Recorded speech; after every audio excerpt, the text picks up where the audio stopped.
Welcome back, loyal fight fans, to boxing. Eat that shit up.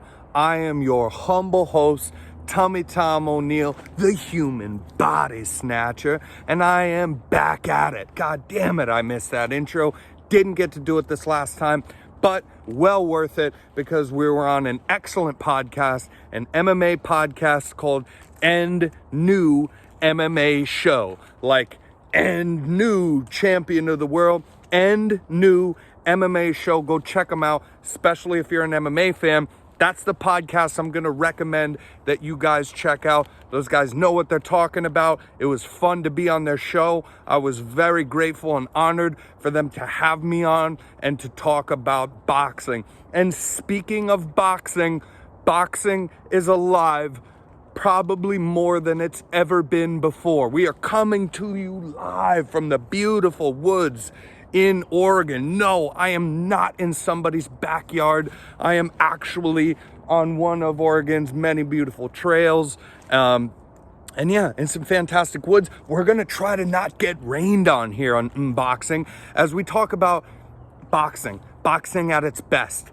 Boxing is back. It is alive more than ever, as I mentioned. Most of you will know that Tyson Fury Deontay Wilder 3 happened over this past weekend. So we got a lot to get into on this episode. First and foremost, hit the subscribe button. Hit the thumbs up button. You know I'm out here for you guys. I'm out here for the passion, baby. And you know that, right? So that was a fantastic event. Even Dazn put on an excellent, and I mean this, I'm not exaggerating, an excellent card where even the undercard of it lived up beyond expectations. We had a fight of the year contender on that card, unfortunately, but also fortunately, overshadowed by the ESPN collaboration with PBC Fox to put on an epic pay-per-view with also an incredible undercard. This is without even talking about the main events on both cards. We're going to jump right in here. So let's see where we start. Let's start with Tyson Fury, Deontay Wilder 3. Let's start with the undercard. Edgar Berlanga. Okay, that's the name, folks. That's the name that I'm hearing in my sleep, because that's the one thing that I forgot to mention about the undercard. This is for good reason, because this card, as you guys know, there was a whole card already set up for this Fury Wilder 3, but then the event got moved. Edgar Berlanga was then on this card. My information was from that card before it was moved, when Edgar Berlanga was not yet announced to headline. I believe he was headlining the preliminaries, for God's sakes, okay? And Edgar Berlanga, your New York, Puerto Rican nightmare. Edgar Berlanga, just to put it in terms for you guys, okay? He was on a 16-fight first round knockout spree. Now, let me clarify what that means exactly. Mike Tyson, famous for his knockout spree. His biggest streak of first round knockouts for Mike Tyson was 9 fights. 9 first round knockouts. Edgar Berlanga shattered this record with a 16 fight first knockout spree. That was broken in his previous fight that he had when he went the distance, but knocked his opponent down, I believe, at least 3 to 4 times. Well, now he was fighting an Argentinian in Caceres. This guy I'd never heard of before, but Caceres showed up to fight. This guy showed up to fight. He dropped Edgar Berlanga for the first time in Berlanga's career. Now, Berlanga got the victory. Thank God for that. Everything's still on track for him. But there is a pause in the development there, okay? Because Edgar Berlanga, people were expecting to run over this guy. Now, the first round knockout spree, as I mentioned, he'd already gone, past that and gone the full distance of an 8-round fight. This was his first 10 round fight. and this went to the distance. Berlanga definitely deserved this victory. I mean, hands down. There is no controversy there because Berlanga hurt this guy multiple times, but was not able to drop him at all throughout the fight with his power punching. He's a young guy. He's got a lot to learn, even though he's already fantastic. Just needs to stay in the gym, and it's good that he's getting these, these minutes in the ring, because that's going to add on to his experience going on forward. But nonetheless, a shocking fight where Berlanga was dropped in, I believe it might have been the 10th round or the 9th round, something of a 10-round fight. And then it ended up going the distance. Now, Berlanga just snatched all those earlier rounds, so absolutely deserved to win this fight. But nonetheless, a 10-8 round against Berlanga, it was quite shocking. That's just that's just headlining the prelims of the ESPN PBC card that was Fury Wilder 3. That was the headliner for you guys to catch for free if you had an ESPN Plus prescription. Now, moving on from there, the card was very good. Ajagba versus Sanchez didn't really live up to my expectations of it, but nonetheless, still a good fight. I think it's just because there was higher expectations set. I mean, if there were no expectations at all, you'd say this was a good fight. But, it didn't quite live up, but still nonetheless a good fight. Not a boring fight by any means. And your boy called the Hellenius win. I called that, how do you say the guy's name? Konaski, I believe it is. He just lost to Hellenius, lost to him because Hellenius is a puncher and because Konaski just likes to come forward. He just comes forward and he'll eat shots while doing so to give some of his own. And when you have a good puncher like Hellenius, there was a reason why he got stopped in that first fight. I was surprised that they made him an underdog for this. I mean, he took Konaski's O in that first fight, and handing him his first defeat. But nonetheless, it wasn't a lucky punch. It was shown throughout the fight. That's the reason I called it, is because it's shown throughout the fight that he deserved to win that fight because styles make fights. So Hellenius, just did work on this man. Just messed him up.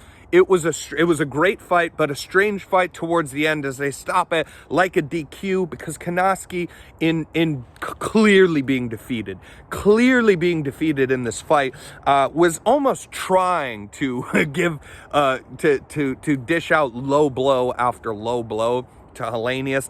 I think wishing that the referee would stop it on a disqualification so he could throw his hands up in the air and keep some pride and say, God, I was just getting going. But that's on purpose. That's too many in a row for it not to be on purpose. And the ruling was overturned, rightfully so. That it's just a straight-up victory, not a disqualification. It's a straight-up victory by a technical knockout for Hellenius. We made some money parlaying that with the Tyson Fury fight. Now, if you listen to the podcast that I did on the End New MMA show, I called this Hellenius fight. I didn't get ballsy and pick all the other favorites, but that was the only underdog pick that I made, and it came correct. Parlaying that with obviously calling the Tyson Fury fight. Now, that being said, this Tyson Fury Deontay Wilder fight, my God, what a fight. What a fight. Okay, so let's start layer by layer here. To preface this fight was hands down, and I believe beyond my own opinion. I think it's pretty easy to say, now I'm almost 34 years old, almost but not yet. But I think it's pretty hands down to say this was the greatest heavyweight fight of my lifetime. And that should just pretty much be agreed with. That this was definitely better than Holyfield versus Riddick Bowe. All of their fights. This was hands down better than Joshua Klitschko. This was the greatest heavyweight fight in the last 30 to 40 years now, in the last 30 years at least. And I'm going to take it now a step further, one layer higher, and say that this is just my opinion, but I think that this was the greatest heavyweight fight since Muhammad Ali versus Joe Frazier.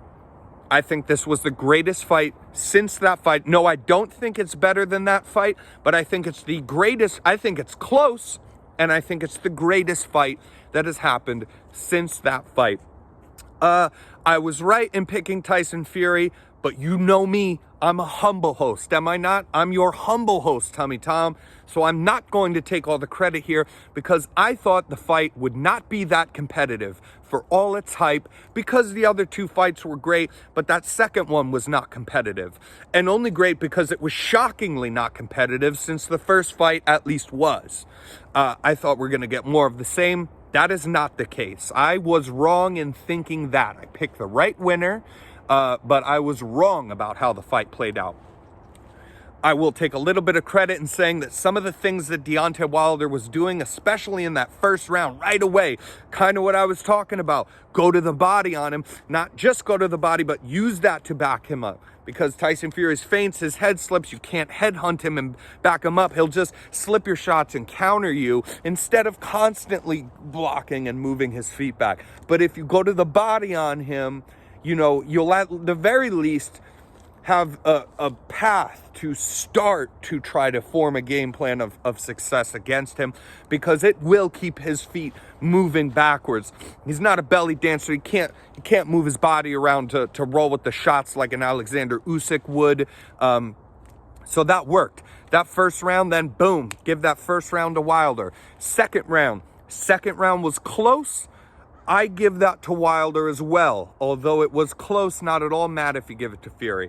So in my judgment, that's 2 rounds in the bank for Deontay Wilder, which is, to say the least, not the way I saw this fight playing out. Third round, Tyson Fury drops Wilder. He has a 10-8 round there, and then I thought, okay, here we go. Those first rounds of just banking rounds, but there's nothing enormous happening there. That doesn't count for much now that he got dropped, and the look on his face and getting up, he looked hurt. He was shaking his head, you know, kind of with his mouth closed and just mad at himself, but also looking hurt. Eyes a little flickering and didn't look right. I thought we were going to get a stoppage shortly thereafter, similar to the second fight, and have it all kind of play out the way I presumed. That's not the case. Fourth round starts. Deontay Wilder says, I'll see your knockdown, and I'll give you 2 knockdowns. And Deontay Wilder takes the fourth round as a 10-7 round, which is unheard of, really, period. It's mostly unheard of. People are usually just getting stopped, and the round doesn't need to be scored there. A 10-7 round is absolutely unheard of. And especially in the heavyweight division, man, especially. And as a matter of fact, off of the top of my head, I cannot, at the very least in the heavyweight division, think of any other examples of a 10-7 round. Unbelievable. So, being that I gave the first round to Wilder, the second round to Wilder, now Fury makes up for it with a 10-8 round in round 3. Round 4 is a 10-7 for Wilder. So now he's starting to run away with this fight. Fifth round was a great round. Now this fifth round is where the whole story, the overall story that continues on, I think this is where it starts to trail off a little bit. This is where the story's formed in this fifth round. Because, you know, Fury had a good 10-8. But Wilder bagged those first 2. He definitely at least got 1 and then had a 10-7 round in 4. So 5 is like, who's going to take the energy to continue on with this fight? Who's going to say, I'm getting ahead here and not you? And that was the story of the 5th round. And God bless both these men.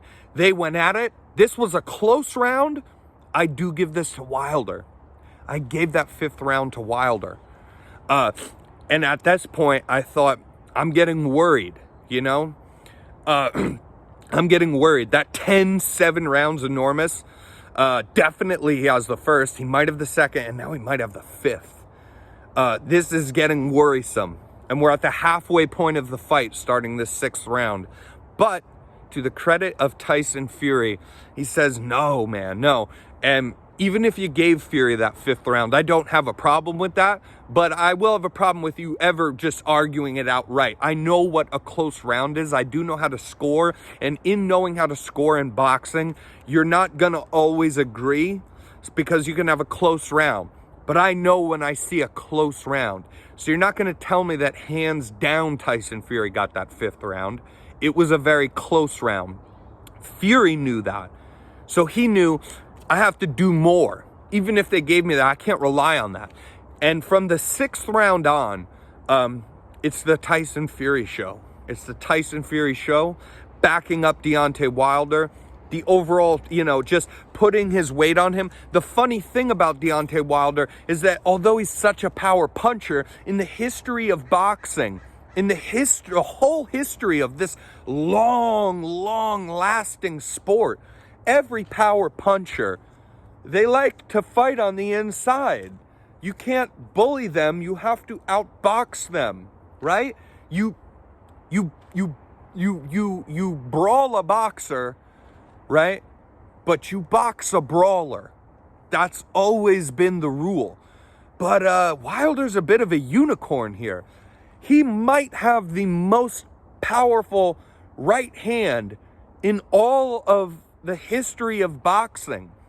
And for sure, he's up there with having the most powerful punch in boxing history, if not the most powerful. But the thing is that he likes to, he's not a great boxer, but he needs to box and keep people at boxing length and basically get outboxed.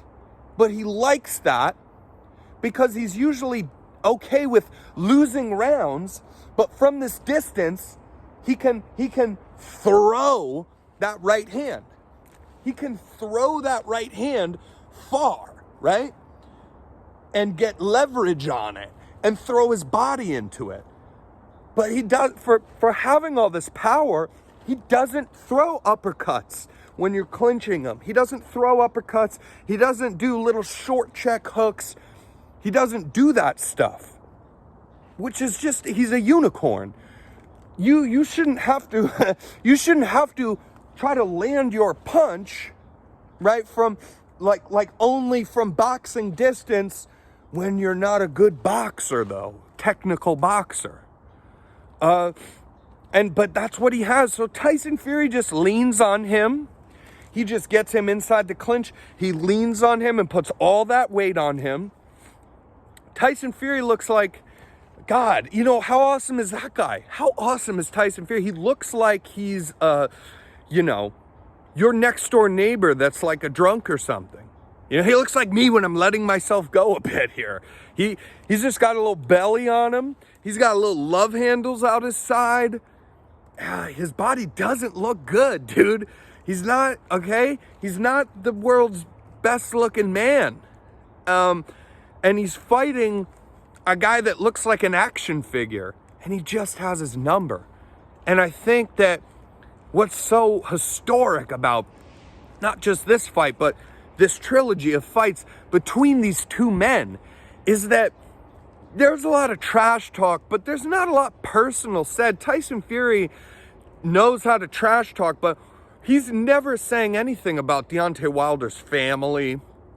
He's never saying anything about Deontay Wilder as a person.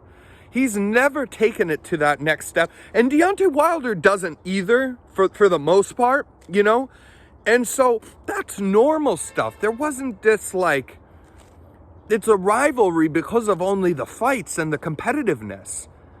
But then, Deontay Wilder didn't want to shake his hand. It comes up after the fight. Tyson Fury says, good man, and puts his hand out. Give me your hand. That was a good fight. Good man, respect. And Wilder doesn't shake his hand, says, fuck you, no respect. No respect.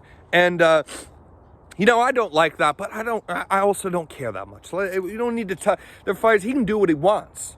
But I think you're shitting on yourself for giving this great performance that Deontay Wilder had. He made this fight, it takes two to tango. And this isn't one of the greatest heavyweight fights of all time because of one man. Then it wouldn't have been. Then you could say it's this great performance. It's like the second fight what a performance from Tyson Fury. No, this was a great fight.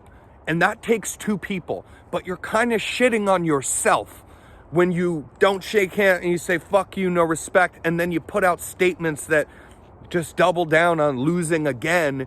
And this time you fired your loyal cornerman for throwing in the towel on you. Now, did you know they said that there's no towels allowed in Deontay Wilder's corner? Like no towels at all to be thrown. And that's just ridiculous, man. That's ridiculous. And he got what he wanted, man. He got what he wanted. He hung in there way longer than was responsible, but also just showing all his heart, which it is. But you're shitting on yourself for doubling down, making these excuses again and saying, you know why this happened is because he's taking padding out of his gloves, right? Or here's another thing. Now I joke on this a lot. I joke on this podcast. This is something I'm very serious about, man. Don't turn this fucking sport, this great sport, don't turn this shit like everything else in the world into being about race, man. It fucking isn't. It isn't. You can go like a black fighter, like a white fighter. It doesn't fucking matter what the color of your skin is, man. And isn't that what ending racism is really about?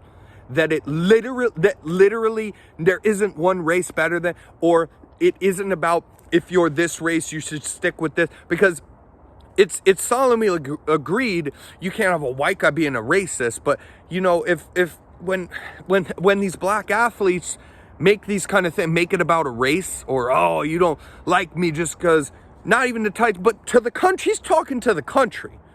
Oh, you don't like me, what, because I'm black? Well, you get this guy's a foreigner. He's not American, but man, none of this shit matters. It doesn't even matter the fucking country you're from. You're two men, and we're going to see who's the better man. And we did. 2 times back to back, in my opinion, 3 times. But God bless Deontay Wilder's heart. His heart, what he showed, even when they stopped this thing, which, by the way, was in the 11th round, when they finally stopped it. 5 knockdowns between these two men. Even then, he didn't even know that the referee wasn't giving him a 10 count. The ref just came and waved it off at that point, rightfully so. But he's still trying to get up and fight. God bless you for that, Wilder. And I would have preferred you to shake his hand, but who the fuck am I? You're a grown man. And not only that, more of a man than I could ever be. A hell of a fighter.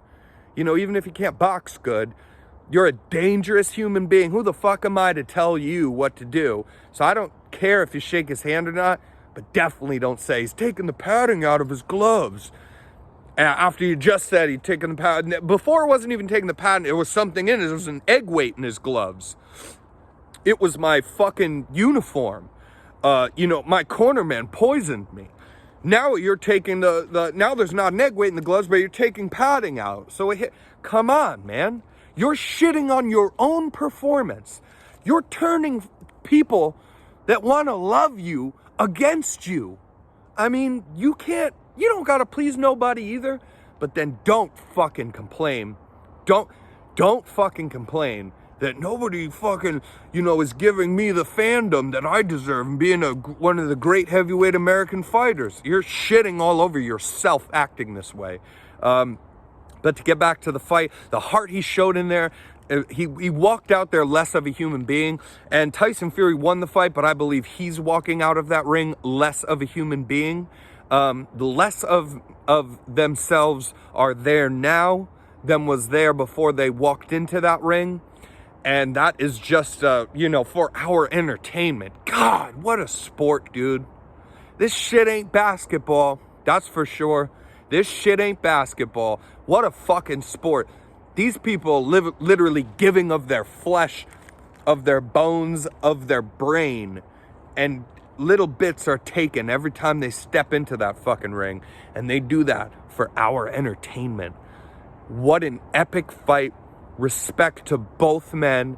It takes 2 to tango, and that was a hellacious, historic heavyweight fight, the greatest that I have witnessed within my lifetime, without going back further before I was ever born.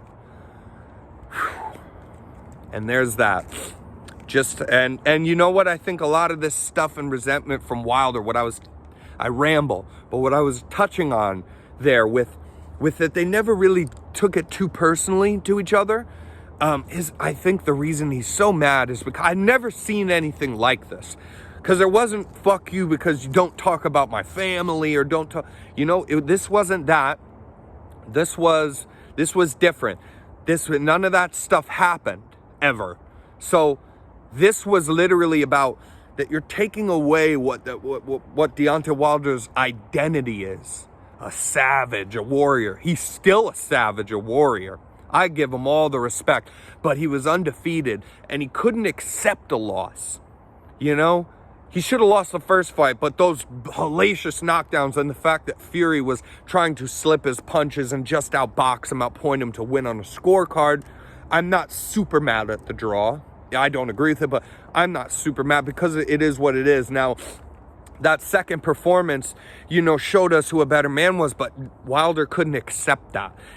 That would be taking away his identity to say that there's another man on this planet and he's just got my number, but I'm gonna keep doing this, but God bless him, the guy had my number. Warriors like that, they can't accept that mentally, because that's not about just the sport to them, and it's not just about competitiveness to them. It's what they take home when they go home to their families. It's what they take when they go to train. It's what they take with them to the fucking bathroom when they gotta take a leak. That's an identity. And it's molded in his mind to that this is who I am. And so just walking around the next day, you get people like me, like if I saw Deontay Wilder, my God, God bless you, man. God bless you. You gave me the best fight I've ever seen in my lifetime, man. In my life. Now, I don't think this is better than Gatti Ward, but it's the best heavyweight fight I've ever seen in my lifetime. Or Corrales Castillo, but this is the best. You gave me one of the best fights in my whole lifetime. You have left something that literally will be spoke of in the regards of an Ali, Frazier, in that category. Long after you're dead, you did something more than I could ever give to this world. But that doesn't fucking matter to him. His identity's lost. And he can't accept that. So you got to make these excuses as to why it would happen.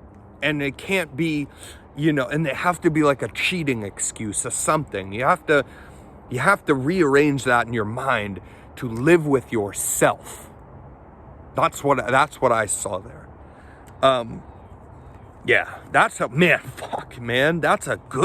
That was a good fight. And, I am so grateful that you guys are listening to this and watching this, and I'm getting more subscribers. And I swear to you, no matter how good the show can do, how long I do this, if it gets big, it's always going to be about fuck this. At the end of the day, it's nice if you'd hit the like button, hit the subscribe button, but really, fuck all that. You know what I want you to do is just watch that Fury Wilder 3 fight, man, and treat yourself to that. Moving on to the Dazn card before we just going forever here. I could talk about this fight forever. Moving on, we had a Dazn card that was fucking fantastic as well. And only was it overshadowed because of this epic, huge money fight that attracted attention of nations, not just this nation. Only was it overshadowed because of such an event. But the Dazn card that took place, great fights. We had James Metcalf back on here. I like him a lot.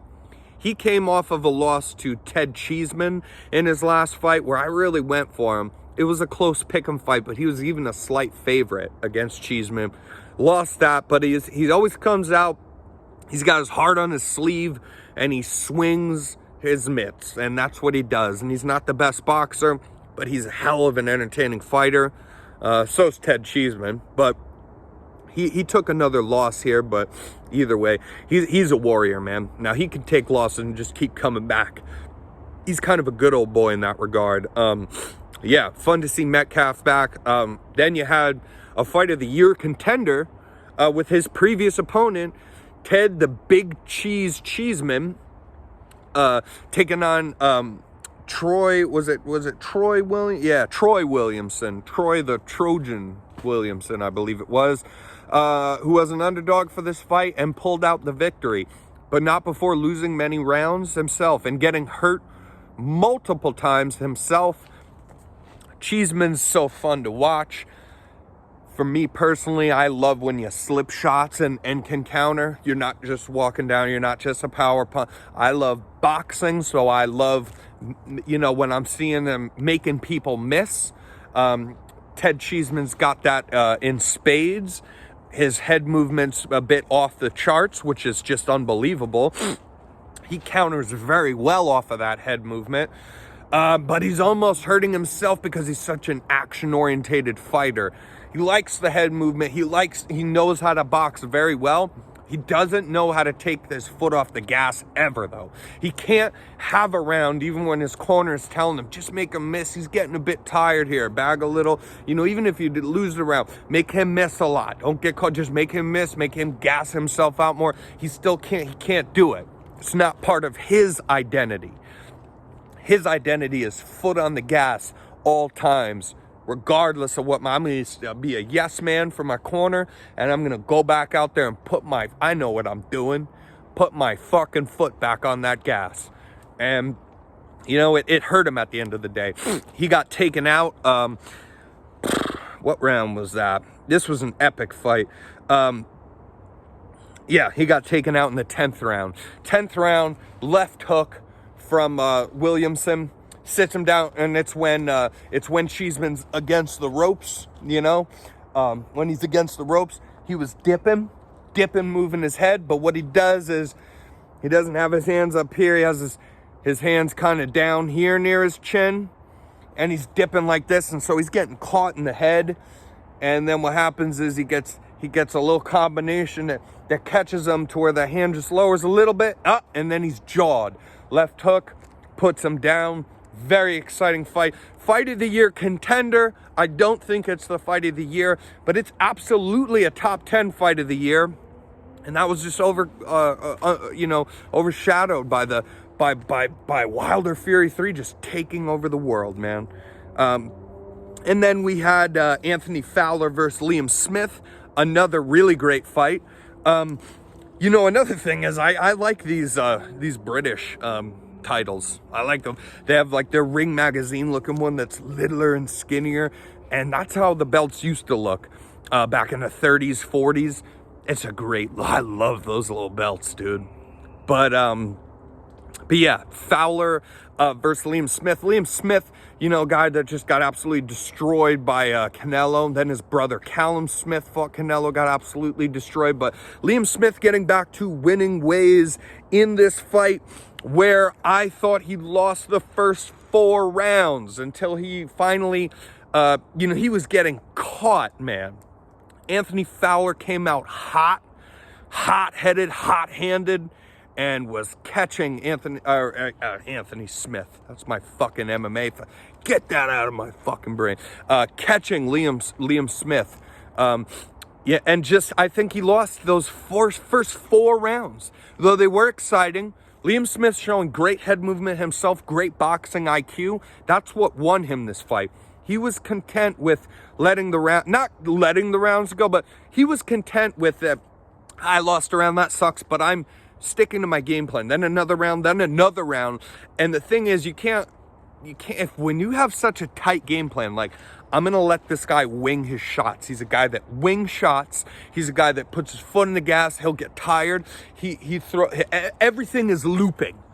Everything is looping. There's not there's not jabs. Everything is looping. I'm going to put my stuff right down the pipe and uppercuts, and I'm going to get out of the way of this guy. I'm going to dip and move my head away from this guy, and I'm going to wait until he makes a mistake. It's hard to stick to a game plan like that. It is. And Liam Smith did that. Great performance. He finally dropped him in the 5th round. And then even after, so he takes that 5th round, but even after that, Anthony Fowler just showing the heart of a warrior, taking more rounds off him after that. He would have run away with this fight if he would have slowed down a little and his cornerman would have told him, you're winning this fight, dude. Now don't get knocked the fuck out. Don't get spark knocked out because you're trying to knock this guy out. You've bagged most of these rounds. You've hurt him several times. Sometimes don't just try to get the guy out of there. Man, that's coming from a real boxing fan. That's when you know you got a real boxing fan, not a casual. Knockouts are great, but we're talking about the will and wanting to win in there. Man, you're way ahead. You don't always need to look for that fucking knockout, man. You let this thing ride. You're ahead. It's not that close, really. But Liam Smith stuck to his game plan. And then he ended up getting him out of there in the 8th. After the knockdown in the 5th, got him out of there, the vicious knockdown in the 8th round. But amazing fights. We're going to wrap this thing up. We've gone a little long. Amazing fights. Amazing fights. I wish I had more time to talk about them. Epic cards from both Dazn and a giant, which we don't get all the time, collaboration of PBC Fox fighters and ESPN top-ranked fighters. Al Heyman and Bob Arum coming together to put on this historic event. They must have made so much money off of it. It's ridiculous. Man, I only wonder why we don't see more of this, because they must have made so much money, and that's what a promoter likes to do. Why is it so hard to cross the street, so to speak, and work with other promotions when you know you have something big like this on your hands? Why are we not seeing Spence Crawford? On that note, they have signed an agreement for Crawford versus Sean Porter, and that will be, I will take that gladly. Great fight to come on there. We made some good money this weekend, and just so much more important than that, that Tyson, I mean, the Dazn card was amazing. That left me touched. Never mind what we saw in Fury Wilder 3, and what we saw was boxing for about 2 rounds, maybe 3, and then all the way on to the 11th, a contest of who's more stubborn and a showcase of the human spirit. Until next time, loyal fight fans, this is boxing. We out here in the woods. Stay loyal, fight fans. Also, fuck it. I don't care what he did. Stay loyal to Deontay Wilder. He did more important shit than just political views or what you think a person should act like. He did more than you or I could ever do. Tyson Fury did more than you and I could ever do. They did more than, they gave more of themselves than a basketball player could ever give. Go check that fight out. That touched me. That fight was epic. Here's the woods. It's fucking beautiful out here. And we made it, baby. It didn't rain on us. We out here.